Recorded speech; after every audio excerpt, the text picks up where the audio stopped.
Hello friends, ఈరోజు evening snacks కింద అయితే నేను మసాలా దోశలు వేసాను అనమాట. పొద్దున్న దోశలకు వేయంగా మిగిలిన పిండిలో అయితే ఇలా మసాలా కలిపేసి నేనైతే దోశలు వేస్తున్నాను ఫ్రెండ్స్.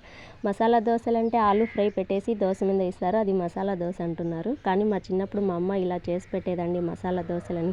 చాలా టేస్టీగా ఉండేది, చాలా బాగుండేదండి. ఇక నేను ఆనియన్స్, క్యారెట్ తురుము, పచ్చిమిరపకాయలు, అలాగే కరివేపాకు, కొంచెం జీలకర్ర కూడా వేసాను అనమాట. ఫైనల్లీ కొత్తిమీర వేసేసి ఒక 2 మినిట్స్ అయితే అలా ఏం చేసి పిండిలో అయితే ఈ మసాలా అంతా కలిపేసుకుందాము.